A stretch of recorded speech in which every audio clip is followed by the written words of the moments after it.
Hello views, welcome to Telugu audio stories. మీరు కనుక ఛానల్ని ఫస్ట్ టైం చూస్తున్నట్లయితే ఛానల్ని సబ్స్క్రైబ్ చేయండి, లైక్ చేయండి. అలానే ఈ స్టోరీపై విలువైన ఒపీనియన్ని కామెంట్ రూపంలో తెలియజేయండి. ఇక కథలోకి వెళ్దామా?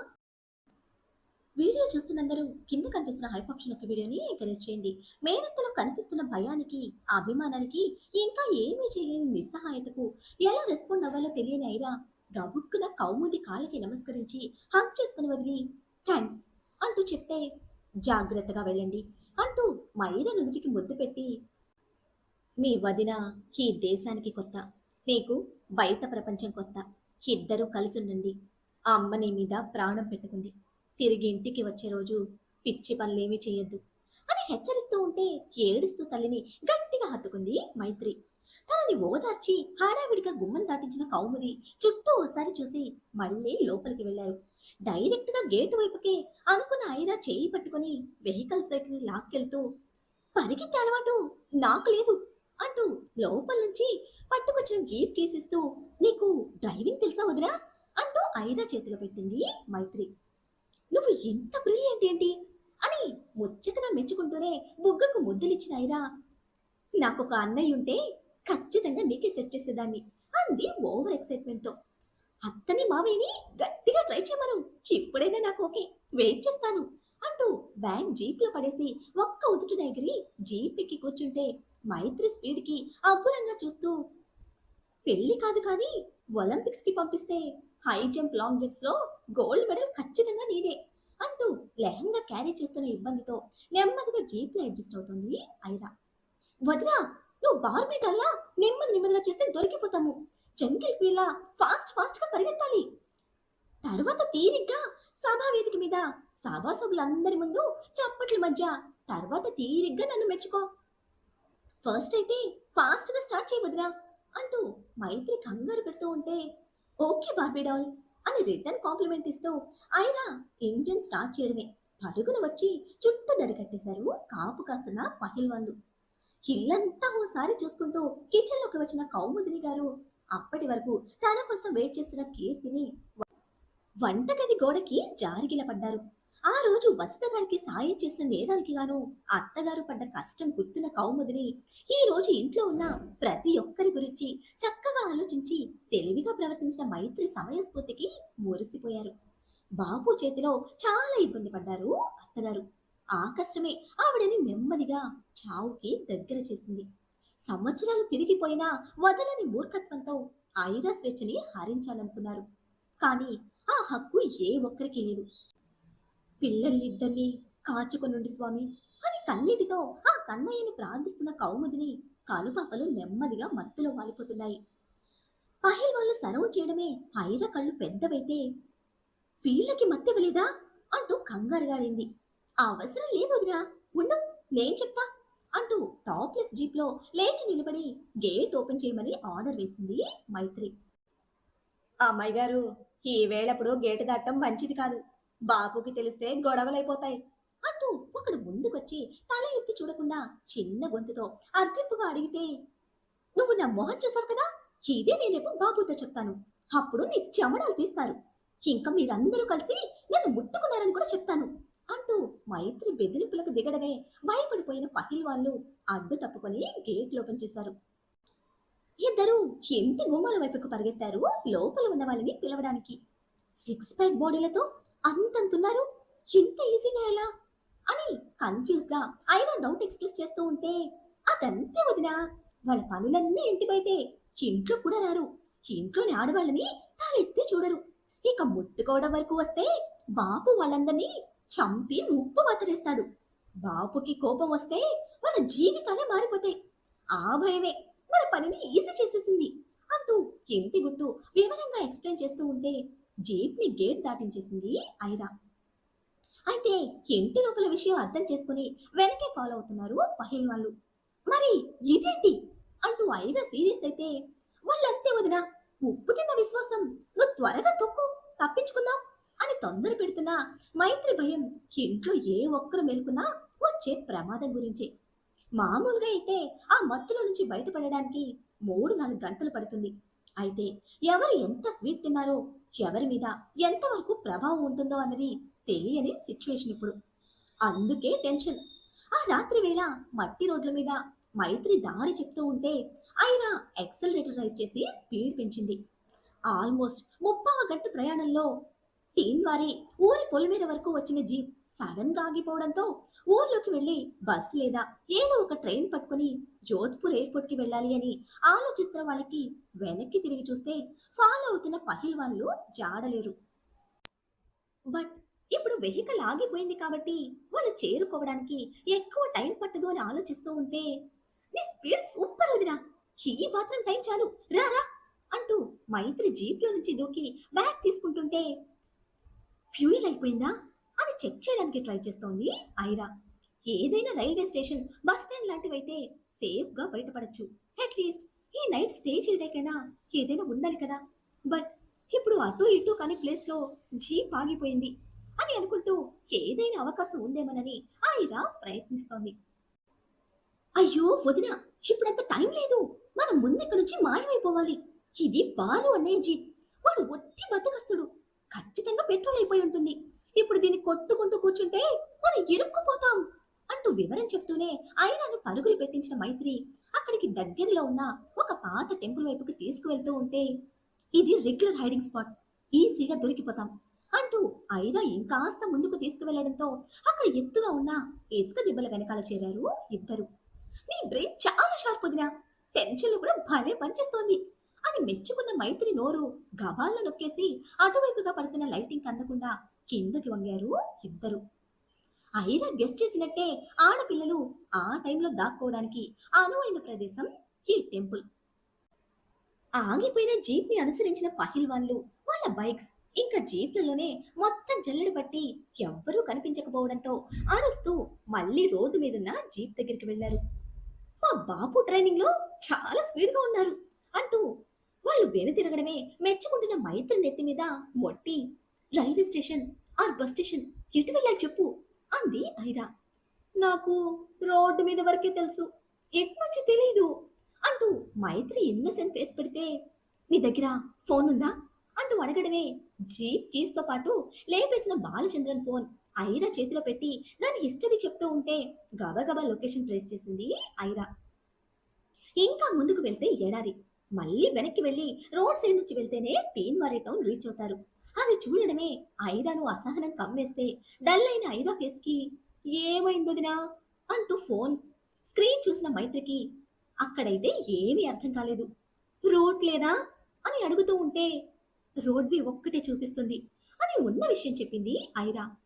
మళ్ళీ వాళ్ళ కంట్లో పడితే మనల్ని ఫాలో అవుతారు, ఈలోపు ఇంటి నుంచి ఫోన్ వస్తే బాపు ఆర్డర్ ఫాలో అవుతారు అని నెక్స్ట్ సిచ్యువేషన్ మైత్రి నవ్వుతూ ఎక్స్ప్లెయిన్ చేస్తూ ఉంటే పరిచయమైన దగ్గర నుంచి చూస్తూనే ఉంది నవ్వుతూనే ఉన్న మైత్రి ఫేస్. ఎటువంటి పరిస్థితుల్లో కూడా టెన్షన్, కోపం లేదా డల్నెస్ అనేదే కనిపించలేదు.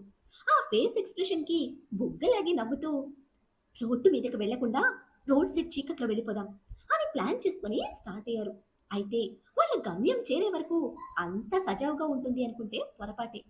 కాళ్ళకి నమస్కారం చేయడం ఇష్టం లేక ఐరా వేసిన నాటకానికి మగవాళ్ళందరిలోనూ అసంతృప్తి.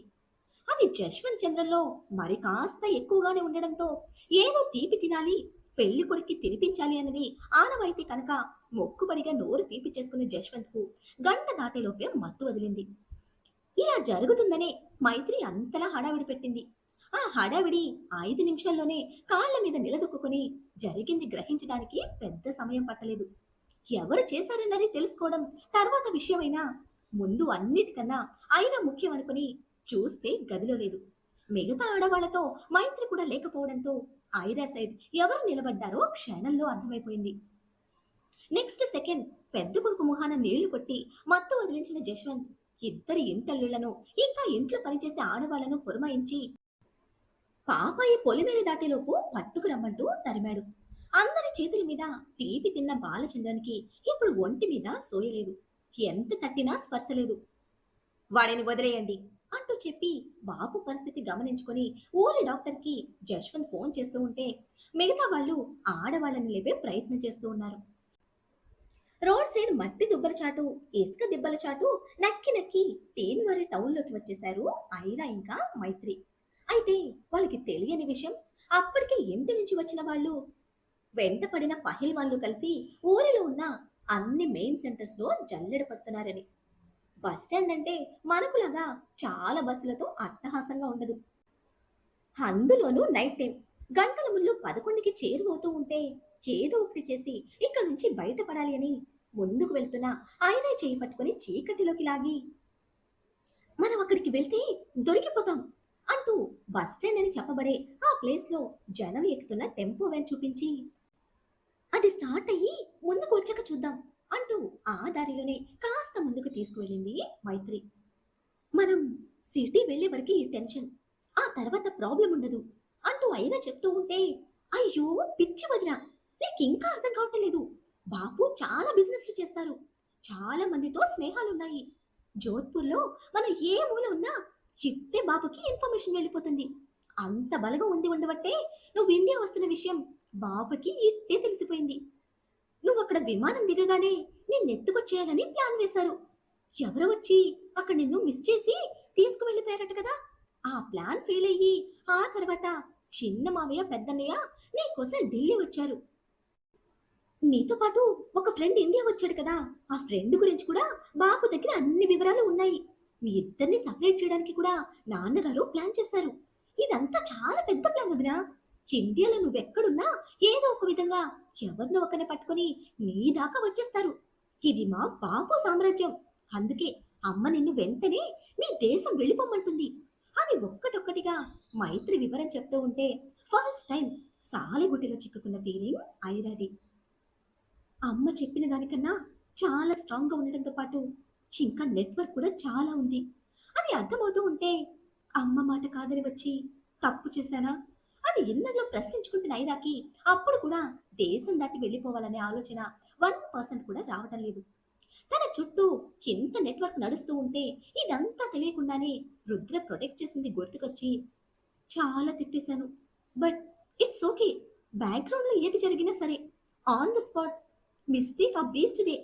అంత స్పీడ్, అంత రఫ్ హ్యాండ్లింగ్, బైక్ మీద కూడా ఎలా పడితే అలా ట్రీట్ చేశాడు. మిస్టర్ మేధావిలో ఉన్న బేస్డ్ స్కిల్స్ అన్నీ నా మీద ఇన్వెస్ట్ చేశాడు అని తలుచుకోగానే ముందుకు పడుతున్న ఐరా అడుగు ఆగిపోయింది. నా కోసమే వచ్చాడా అన్న ప్రశ్నతో. అక్కడ అంత రిస్క్ చేసినా నీ దగ్గర నుంచి నన్ను పట్టుకొచ్చేశారు. నా కోసం అక్కడికి వచ్చిన వాడివి ఇక్కడికి కూడా వస్తావా అనుకోగానే ఐరాలో ఒక క్రేజీ ఫీల్తో అప్పటి వరకు పరుగులు పెట్టిన చికాకు మొత్తం తొలగిపోతూ ఒక అల్లరి నవ్వు పెదవుల మీద చేరింది. వదినా, మనం ఇంకాస్త ముందుకు వెళ్ళాలి రా అని మైత్రి మళ్ళీ పట్టుకొని లాగుతూ ఉంటే ఇహలోకి వచ్చిన ఐరా పాప, ఇక్కడికి రావాల్సిన అవసరం నీకు లేదు. అసలు అలా థింక్ చేస్తున్నా నా బ్రెయిన్కి సెన్స్ లేదు. It's completely my mistake and my problem. నేనే సాల్వ్ చేసుకుంటాను. ముందైతే ఈ ప్లేస్ దాటి వెళ్ళాలి. ఆ తర్వాత ఏదో ఒకటి చేసి వాళ్ళకి బుద్ధి చెప్పాలి. అలాగే నీ కేస్ సాల్వ్ చేయాలి అని ఐరా లెక్కలు వేసుకుంటూ ఉండగానే టెంపో అటుగా రావడంతో మైత్రి అడ్డుపడి ఆపింది. ఆ దాటున ఎక్కబోతున్న ఐరాను ఒక్కసారిగా వెనక్కి లాగి షోల్డర్ మీదుగా వేసుకున్న చోలీని తల మీదుగా ముఖం కవర్ చేస్తూ వేసి, ప్లీజ్ దిగే వరకు తీయొద్దుదినా అంటూ చెప్పి ముందుగా తన ఎక్కి పరదా చాటు నుంచి టెంపో మొత్తం ఓసారి గమనించి ఐరాను లోపలికి పిలిచింది. అంత రాత్రి వేళ ఇద్దరు ఆడపిల్లలు. టెంపోలో ఉన్న ప్రతి ఒక్కరి కళ్ళు వాళ్ళ మీదే, ముఖ్యంగా ఎరుపు రంగు బట్టల్లో ఉన్న ఐరా మీదనే ఉన్నాయి. ఎందుకంటే అది పల్లెటూరు కావటం, అందులోనూ ఎరుపు రంగు బట్టలకు ఒక ప్రత్యేకత ఉండడంతో. అందరినీ గమనించిన మైత్రి, నువ్వు కూర్చోవద్దునా, నేను టికెట్ తీసుకుంటాను అంటూ పంపి, గుడికొచ్చాము, ఆలస్యమైపోయింది, జోధ్పూర్కి 2 టికెట్స్ కావాలి అంటూ ఐరా చేతి నుంచి తీసుకున్న 2 500 నోట్లు అతగాడి చేతిలో పెడితే, ఎటువంటి ఒక అవసరం ఉంటుంది అని ముందుగా డబ్బులు చేతిలో పెట్టిన మేనతికి థ్యాంక్స్ చెప్పుకుంటూ ఖాళీగా కనిపించిన ఒక సీట్లో కూర్చుంది ఐరా. ఎప్పుడన్నా బయటకొచ్చి టికెట్లు కొన్న మొహాలైతేనేగా ఎంత ఇవ్వాలో తెలిసేది. ఆ డ్రైవర్ చిరాగ్గా చూస్తూ, చిల్లరివ్వు అంటూ ఆ 2 నోట్లు తిప్పికొట్టడంతో వెంటనే తన చంకనున్న బ్యాగ్ నుంచి 100 తీసి అతగాడు చేతిలో పెట్టిన మైత్రి టికెట్స్ తో వచ్చి ఐరాతో పాటుగా సింగిల్ సీట్ లో అడ్జస్ట్ అయింది. అమ్మయ్యా అంటూ ఇద్దరు ఊపిరి తీసుకున్నారు. ఆ రిలాక్సేషన్ మరొక 10 నిమిషాల్లో పోతుందని తెలియక.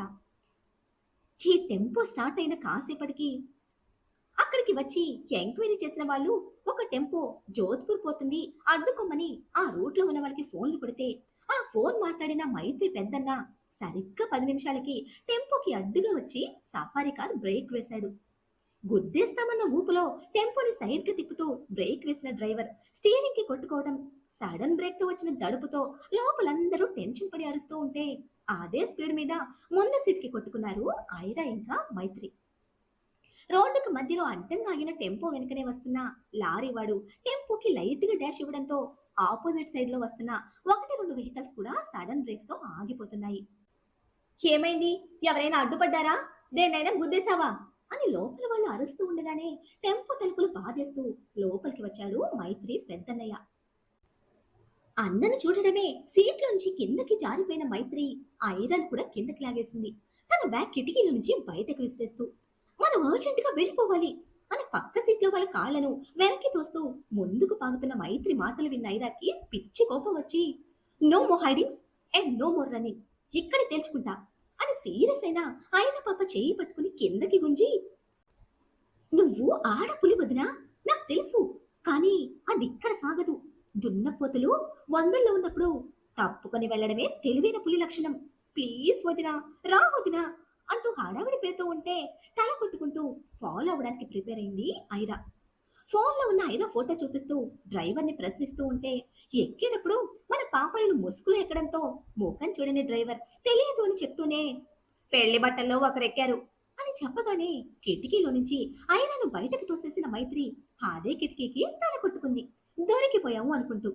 తోసిన స్పీడ్కి మోచేయి రోడ్డుకు కొట్టుకుని అమ్మా అంటూ ఒక అరుపుతో పాటు ఇడియట్, నీ స్పీడ్తో నన్ను చంపుతున్నావు అని అరుస్తుంది మైరా.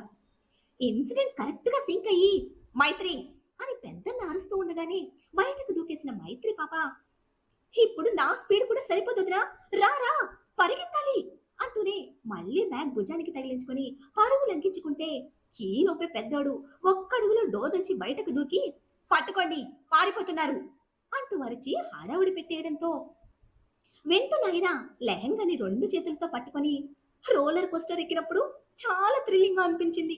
బట్ నా లైఫ్ లోనే రోలర్ కోస్టర్ లో నేను రన్ చేస్తాను అనుకోలేదు. I will see your end అంటూ వార్నింగ్ ఇస్తూనే మైత్రి పాపని పేటి ఉషలా ఫాలో అయింది ఐరా పాప. క్రాస్ గా ఆగిన టెంపోకి అడ్డంగా ఆగిన సఫారీకి మధ్య గ్యాప్ లేకపోవడంతో కొంతమంది సఫారీ మీదుగా దూకుతూ మరికొంతమంది చుట్టూ తిరిగి వచ్చేలోపే రోడ్డు మీద అడ్డదిడ్డంగా ఉన్న వెహికల్స్ మధ్య నుంచి పరుగులు పెడుతున్నారు ఐరా ఇంకా మైత్రి. ముందుగా మైత్రి, ఆ వెనక ఐరా. పర్టిక్యులర్ గా హెవీ వెయిట్ బ్రైడల్ లెహంగాతో చాలా కష్టంగా ఉంది ఐరాకు. పైగా ఒక్కొక్కళ్ళు తిండి పుష్టితో దున్నపోతులా ఉన్నారేమో. వాళ్ళ వేగానికి ఆడపిల్లల బలం వేగం 2 సరిపోవడం లేదు. తల మీదుగా ఉన్న చోళీని ఒక చేత్తో లాగి తీసి పడేస్తూ ఉండగా ఆ చోళీ 2 అంచు పట్టుకున్న పెద్దన్నయ్య ఫోర్స్ గా వెనక్కి లాగుతూ మైత్రిని రౌండ్ ఆఫ్ చేయండి అని తను దాటి వెళ్తున్న దున్నపోతులకి ఆర్డర్ వేశాడు. పెద్దోడు లాగిన ఫోర్స్ కి ఆ చోళీని పట్టుకుని ఉన్న ఐరా బ్యాలెన్స్ తప్పి వెనక్కి పడిపోతూ ఉండగా సడన్ గా ఓపెన్ అయిన కార్ డోర్ ఐరా వెన్నుకి సపోర్ట్ ఇచ్చి వేలకు పడకుండా నిలబెట్టింది. మరి ఈ టెంపుల్ రన్ చేసింగ్ గేమ్ లో ఐరా మైత్రి గెలుస్తారా లేక ఈ దున్నపోతుల చేతి చిక్కుతారా? ఈ దున్నపోతులను వేటాడే మృగరాజు ఎంట్రీ ఇచ్చి మన ఐరా పాప క్రేజీ ఫీల్ని మరింత క్రేజీగా మార్చేస్తాడా? మన ఈ దాగుడు ముత్తల దండకోర్లో గెలిచేదెవరు? మన ఈ వసపిట్టకు జోడి కాబోయే ఆ నసపిట్టెవరు? తెలుసుకోవాలంటే నెక్స్ట్ ఎపిసోడ్ ని ఫాలో చేయండి. అలానే ఈ ఎపిసోడ్ ని లైక్ చేయడం మాత్రం మర్చిపోకండి. Bye friends.